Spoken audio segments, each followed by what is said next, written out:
مشويات العيد بشكل جديد. معانا ريش وكفته، ومعانا حبه الجاتو دي.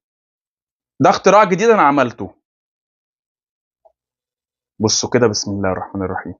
ده عباره عن ستيك ريب اي ومحشي كفته من جوه. وعشان كده الاختراعات الحلوه دي تستاهل منكم لايك. هنفرم اول حاجه 3 بصلات كبار في الكبه بتاعتنا، ونصفي ميه البصل باي شاشه او مصفى عندنا. هنتبل بقى ميه البصل بتاعتنا دي بمعلقه ملح ومعلقه فلفل اسود صغيره، وممكن بشره من جوز الطيب، اختياري للي عايز. وننزل عليهم بحبه زيت زيتون. زيت الزيتون مع ميه البصل هيكسر الروابط البروتينيه. دي افضل طريقه نطري بيها اللحمه. نمكسهم مع بعض كده على خفيف، وننزل فيهم بالريش، ونسيبها اقل حاجه 4 ساعات، او لو سيبناها ليله كامله هتدينا احسن نتيجه. هنجيب بقى عندنا قطع الستيك او الريب اي. ما انصحش في الوصفه دي نستخدم بفتيك، عشان البفتيك ناشف، ما فيهوش نسبه دهون حلوه، فهينشف معانا في الشوي. ونحطه على كيس بلاستيك، ونحط من فوقيه طبقه كيس بلاستيك تانية، وندق عليه بالشاكوش من جوه لبره. هيبقى شكلها معانا بالمنظر ده. هناخدها، وفي ميه البصل اللي احنا عملنا فيها الريش بتاعتنا هننزل بقطعه الستيك بتاعتنا. تمام كده. ونرجع نحطها على الكيس تاني، ونجيب قطعه كفته معانا كده.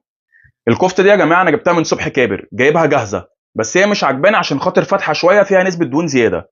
اما بقى بالنسبه للناس اللي بتحب تعمل الكفته من الصفر، هسيب لكم لينك الفيديو بتاع الكفته في الشرح بتاع الفيديو. ونفردها بالشكل ده.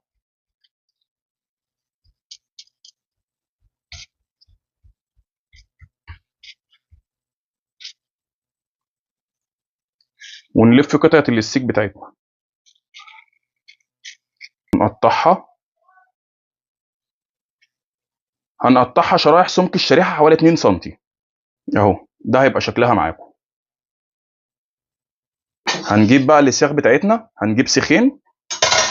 تمام.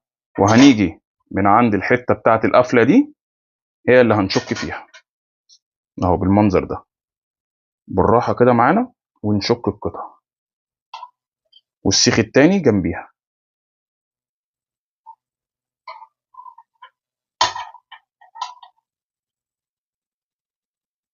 وده كده هيبقى منظر السيخ معانا.